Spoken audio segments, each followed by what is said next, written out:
Hi, this is Ruchika, and today I'm going to explain you about subject-verb agreement, which is also called as a subject-verb concord. It refers to matching the subject and verb of a sentence in tense, aspect, and mood. Before knowing subject-verb agreements rule, let us first know about pronoun and different types of pronoun. See, pronoun जो होता है which we use in place of a noun. यहाँ मैं pronoun इसलिए बात कर रही हूँ बिकॉज जब हम सब्जेक्ट देखते हैं और उसके हिसाब से हम वर्ब लगाते हैं उसके पहले हमें ये जानना ज़रूरी है कि कौन से जो pronoun हैं उनके वो सिंगुलर कहलाते हैं, कौन से pronoun जो हैं वो प्लूरल कहलाते हैं. देखिए यहाँ पे हमारे पास चार्ट आपको दिख रहा है. हमारे पास सब्जेक्ट pronoun होते हैं, ऑब्जेक्ट pronoun होते हैं, पोजेसिव एडजेक्टिव्स होते हैं, पोजेसिव pronouns होते हैं और रिफ्लेक्सिव pronouns होते हैं. पर्सन के हिसाब से फर्स्ट पर्सन जो बात कर रहा है, सेकंड पर्सन जो बात सुन रहा है एंड थर्ड पर्सन जिसकी बात हो रही है. हमारे पास आई है सिंगुलर बट हम काउंट उसके साथ वर्ब्स जो हैं प्लूरल वाले लगाते हैं. यू जो है उसमें प्लूरल वर्ब लगते हैं, ही शी इट के साथ सिंगुलर वर्ब लगते हैं. एंड जो आपके साथ ये है दे है और जो आपका वी है इसके साथ हम प्लूरल वर्ब लगाते हैं. ये एक सिंपल सी बात है. इनमें जो आपके बाकी प्रोनाउंस हैं उनके हिसाब से आप देखेंगे कि कौन सा सिंगुलर है, कौन सा प्लूरल सब्जेक्ट है और उसके हिसाब से सिंगुलर और प्लूरल वर्ब लगेंगे. अब हम बात करते हैं सिंगुलर बिकॉज आई की मैंने आपको बात की कि आई जो है it is singular but we use plural verbs form of verb with it. तो रूल 1 जो आपका सब्जेक्ट वर्ब एग्रीमेंट का वो क्या है, सब्जेक्ट और वर्ब जो है they should agree in number. Singular subject के साथ हम हमेशा इन जनरल सिंगुलर वर्ब लगाते हैं. जैसे शी है तो उसके साथ इज़ या वॉज लगेगा, ठीक है, हेल्पिंग वर्ब. और अगर आप हेट या एक्शन वर्ब लगा रहे हैं तो उसमें आपका एक रूल होता है कि थर्ड पर्सन सिंगुलर अगर होगा तो उसके साथ आप एस और ई एस ऐड करेंगे और प्लूरल वर्ब के साथ आप प्लूरल सब्जेक्ट के साथ आप प्लूरल वर्ब लगाएंगे. No let us come to rule number second. Don't get confuse by the word that come between the subject and verb. जैसे द डिटेक्टिव सब्जेक्ट है, who was called to the case is usually very good. Is जो है वो आपका verb है. तो ये जो in between who was called to the case जो वर्ड आया है, सेंटेंस आया है, फ्रेज आया है, उसके लिए आपने कंफ्यूज नहीं होना. आपने हमेशा सेंटेंस में सब्जेक्ट ढूंढना है और उसी हिसाब से वर्ब लगेगा. डिटेक्टिव एक था तो आपने उसमें इज लगाया. अब रूल थर्ड जो है प्रीपोजिशनल फ्रेजेस. प्रीपोजिशनल फ्रेजेस देखिए ये वो फ्रेजेस हैं जो प्रीपोजिशन के साथ स्टार्ट होते हैं. जैसे आप देखिए यहाँ पे the biker in this race. In this race जो है इज अ प्रीपोजिशनल फ्रेज. कहाँ पर, मतलब इस रेस के अंदर, तो वो पोजीशन बता रहा है. तो यहाँ पर आपने द बाइकर को देखना है एंड उसके हिसाब से आपने सिंगुलर है तो आपने इज लगा दिया. वेरी. अब बाइकर्स होगा तो आर लगेगा जैसा कि दिया गया है स्लाइड में. अब रूल फोर्थ जो है, कोई भी सेंटेंस स्टार्ट जो होता है देयर और हेयर से. सी जब भी देयर और हेयर वाले सेंटेंसेस होंगे तो ऑटोमेटिक है वहाँ पे जो है वर्ब एग्री करना चाहिए द रियल सब्जेक्ट जो देयर को फॉलो कर रहा है. जैसे there is so much risk in this deal, so there के बाद आपने इज लगाया. So much risk in this deal, deal जो है सिंगल है तो हमने उसको देखना है. हेयर है जैसे देयर इज अ प्रॉब्लम लिखा था यहाँ पे, so there are many problems in his life. तो देयर आर प्रॉब्लम्स, क्या है उसकी ज़िंदगी में, प्रॉब्लम्स, तो आपने वहाँ पे आर लगाया बिकॉज देयर जो है वो पहले लगाया और उसके बाद. यूजुअली क्या हमारा सब्जेक्ट फर्स्ट आता है फिर हम वर्ब लगाते हैं, बट ये हर केस में नहीं होता.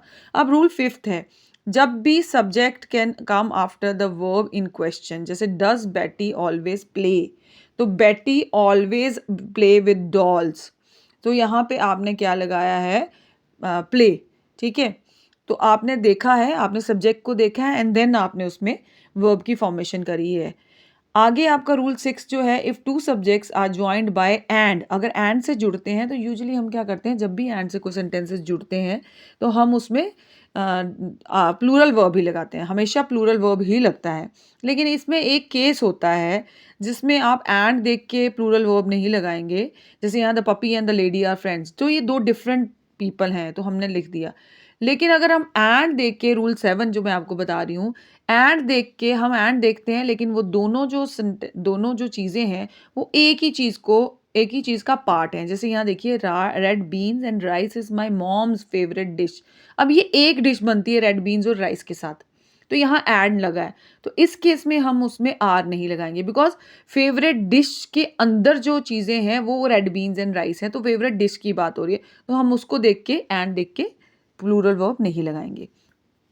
Now next is your if both subjects are singular and connected by or, nor, neither, nor, either, or, not only, but also, अगर ऐसे लगा है तो आप क्या करेंगे उस केस में वर्ब सिंगुलर लगाएंगे.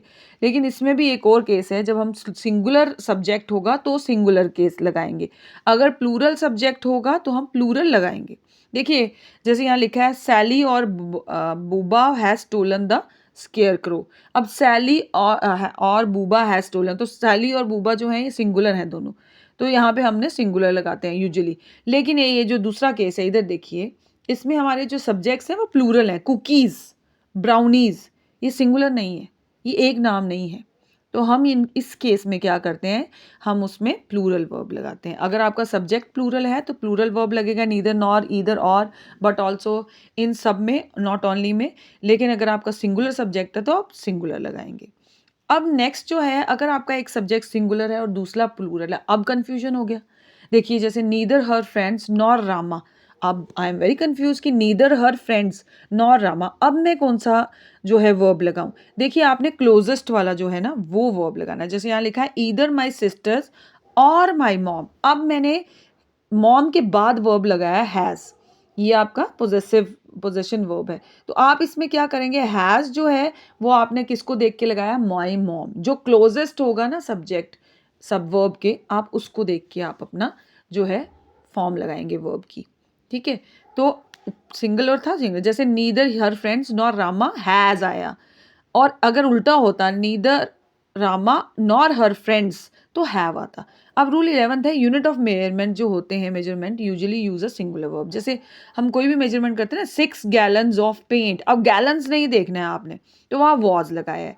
तो जहाँ पे भी आपका इस तरह से मेजरमेंट होगी वहाँ पे आपने सिंगुलर वर्ब लगाना है. अब आपका आ गया collective nouns, usually take a singular verb. जो कलेक्टिव नाउन्स होते हैं उसमें हम सिंगुलर वर्ब लगाते हैं. देखिए हर्ड इज ग्रेजिंग, ये बहुत बार क्वेश्चन भी आता है आपका फिलिंग द ब्लैंक्स एंट्रेंसेस में भी आता है. द हर्ड जो है कलेक्टिव आपका नाउन है, तो आप इसमें सिंगुलर वर्ब लगा रहे हैं. लेकिन इसी तरह से class was ready for the test, अगर क्लास की जगह क्लासेस होता, हर्ड की जगह हर्ड्स होता, टीम की जगह टीम्स होता, कंपनी की जगह कंपनीज होता, तो वर्ब प्लूरल लगना है. इसमें भी एक नोट है, सारे कलेक्टिव के साथ अगर जब कलेक्टिव सिंपल अगर आपको दिया जाए, हर्ड है, टीम है, कंपनी है, आपका क्लास है, तो उस केस में आप सिंगुलर लगाते हैं. लेकिन अगर आपका टीम्स लिखते हैं वो सब्जेक्ट में, कंपनीज लिखते हैं, तो वहाँ प्लूरल लगेगा. अब ये रूल है, टाइटल ऑफ बुक जैसे मूवीज, नॉवल, इनके साथ सिंगुलर ही ट्रीट किया जाता है इनको एज अ सब्जेक्ट, और सिंगल. जैसे बॉर्डर वॉर, तो बॉर्डर जो है was one of my favourite film में, देखिए बॉर्डर एक फिल्म का नाम है सिंगल. सो यहाँ पे हम जो है नाम के साथ हम हमेशा सिंगुलर, टाइटल तो होगा बुक का, मूवीज़ का, नॉवेल्स का, तो हम सिंगुलर लगाएंगे. जैसे द हंगर गेम्स, गेम्स नहीं देखना है, हंगर गेम एक बुक का नाम है, गेम्स, तो the hunger games is the name of a book, title of the book, तो आप उसमें इज लगाओगे बिकॉज वो टाइटल है, ना कि वो प्लूरल सब्जेक्ट दिया गया है. तो आपने ये ध्यान रखना है जब भी आप कुछ सेंटेंसेस फ्रेम करते हैं, जब भी आपको बोला जाता है कि सब्जेक्ट को देखिए वर्ब के साथ एग्री करना चाहिए, तो आपने ध्यान में रखना है. नेक्स्ट आपका जो रूल है, फ्यू के साथ, मैनी के साथ, अदर के साथ जो है हम सेवरल के साथ प्लूरल वर्ब लगाते हैं. Several needs to finish the race, a few have the right answer. Rule number 19 गलत लिखा है, ऊपर 14 आएगा, बट जब भी हम बोथ होगा, फ्यू होगा, मैनी होगा, अदर्स होगा, सेवरल होगा, इन केसेस में हम क्या करते हैं, प्लूरल वर्ब लगाते हैं. ऐसे ही एवरी, ईच, तो जब भी आपके साथ both, few, many, other, several take जो है ये दे टेक प्लूरल वर्ब, तो आप इनके साथ प्लूरल वर्ब लगाओगे. इसी तरह से आपका एक और केस आता है जिसमें एनीवन लगा हो, एवरीवन, बिकॉज हमने यहाँ डिस्कस नहीं किया है, वो एवरीवन है, एनीवन है, समवन है, नो वन है, नोबडी है, तो ये जो है हम सिंगुलर सब्जेक्ट की तरह काउंट करते हैं. They are always singular, everyone, anyone, someone, ये सारे सिंगुलर होते हैं, इनके साथ हम सिंगुलर वर्ब लगाते हैं. जैसे supposingly everyone dash present in the meeting, so everyone में आप क्या लगाओगे, एवरीवन वाज प्रेजेंट या is present in the meeting. Someone dash stolen my purse, have नहीं लगेगा, someone has stolen my purse. So when you are, देखिए जब भी हम सब्जेक्ट वर्ब एग्रीमेंट करते हैं, आपने सबसे पहला जो चीज़ ध्यान में रखनी है, that is to remember only the subject affects the verb. तो आपने सब्जेक्ट आइडेंटिफाई करना है सबसे पहले। सिंगुलर सिंगुलर के साथ वर्ब, सिंगुलर सब्जेक्ट के साथ सिंगुलर वर्ब लगेगा।